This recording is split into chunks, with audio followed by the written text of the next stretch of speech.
আসসালামু আলাইকুম সবাইকে স্বাগতম জানাচ্ছি আমার নতুন একটি রেসিপি ভিডিও দেখার জন্য। আপনাদের জন্য নিয়ে হাজির হলাম পাউন্ড ফ্রুট কেকের পারফেক্ট একটা রেসিপি, এবং এটি এতটাই সহজ যে কোনো মানুষ এটা বানাতে পারবে। এমনকি একটা শিশু বাচ্চাও যদি আমার এই ভিডিওটা দেখে পারফেক্ট মেজারমেন্ট অনুযায়ী সব কিছু দিতে পারে, তাহলে তার হাতেও কিন্তু কেকটা হয়ে যাবে। আমি কিন্তু মোটেও মিথ্যে কথা বলছি না। আমাদের এই কেকটা বানাতে কোনো প্রকার হ্যান্ড হুইস্ক অথবা ইলেকট্রিক বিটারের প্রয়োজন হবে না। তো দেখতেই থাকুন আমি কীভাবে তৈরি করছি। আমি সব ইনগ্রিডিয়েন্টস সব কিছু সামনে রেখে দিয়েছি আমার রান্নার সুবিধার্থে, যাতে করে একটা কিছু মিস আউট না হয়। আপনারা এই কাজটা করবেন, রান্নার সময় সব কিছু সামনে নিয়ে তারপরে রান্নাটা প্রস্তুতি বসবেন। আর যে কথাটা বলছিলাম, আজকে এই কেকটা কিন্তু ব্লেন্ডারে হবে।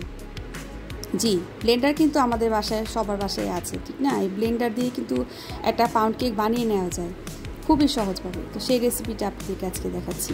বেকিং পাউডার, চিনি, আর এখানে আছে হচ্ছে গিয়ে বাদাম, ময়দা, গুঁড়া দুধ, মোরব্বা, তারপর আমাদের একটু লবণও লাগবে, আর লাগবে বাটার। তো এখানে সবার আগে আমরা শুকনো উপকরণটা দিয়ে দিলাম, ময়দা 1.5 কাপ।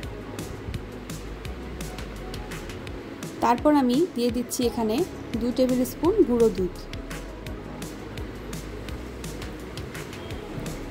এখানে আমি 1 কাপ পরিমাণ চিনি অ্যাড করে দিলাম।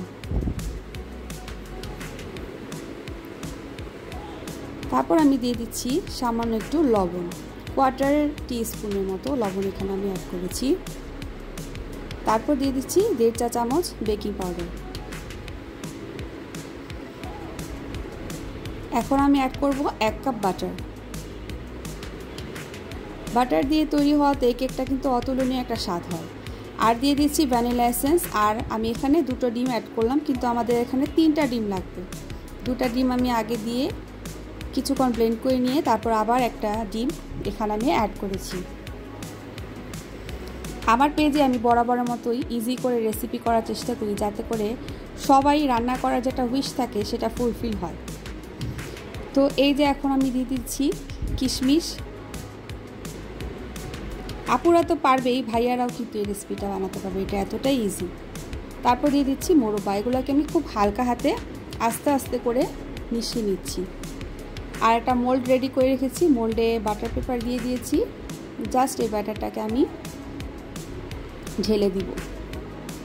আর দেখতেই পাচ্ছেন কনসিস্টেন্সিটাও আপনারা বুঝতে পারছেন আমি আশা করি। তারপরও যদি কারো কোনো প্রকার কোয়ারি থাকে আমাকে জিজ্ঞেস করতে পারেন, কোনো সমস্যা নেই, আমি আপনাদের জন্য হেল্প করার জন্য প্রস্তুত আছি সর্বদা। তো ব্যাটারটাকে সুন্দর মতো স্প্রেড করে আমি এটাকে ড্যাপ ড্যাপ করে নিব, যাতে করে ভেতরে কোনো বাতাস অবশিষ্ট না থাকে। আর উপর থেকে তেল দিয়ে দিচ্ছি। তেলটা কেন দিলাম এটা আপনারা একটা বেক হওয়ার পরে বুঝতে পারবেন। তারপর একটা কাট করে দিচ্ছি। এখন উপর থেকে বাদাম কুচি এবং কিশমিশও আমি দিয়ে দিব।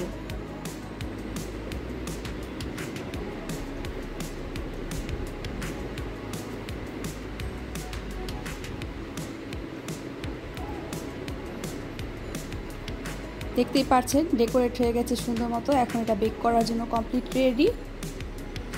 তো আমি এটাকে 180 ডিগ্রি সেলসিয়াস তাপমাত্রায় 40 থেকে 45 মিনিটের মতো বেক করে নিয়েছি। আর মাঝে একবার চেক করে নিয়েছি একটা টুথপিকের সাহায্যে, যাতে এটা মাঝে কি জিনিসটা হয়েছে নাকি ব্যাটারটা টুথপিকের সাথে চলে আসছে। যখন দেখছি না টুথপিকের সাথে চলে আসছে না, তার মানে আমার কেকটা কমপ্লিট বেক হয়ে গেছে। আর যে কথাটা বলছিলাম, দেখেন কত সুন্দর ভাগ হয়ে গেছে মাঝখানে কেকটা।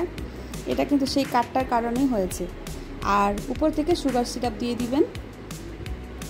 পারফেক্ট আপনার টি ব্রেকের জন্য পারফেক্ট একটা কেকের রেসিপি আপনারা পেয়ে গেলেন। আশা করি ভালো লেগেছে সবার। আল্লাহ হাফেজ।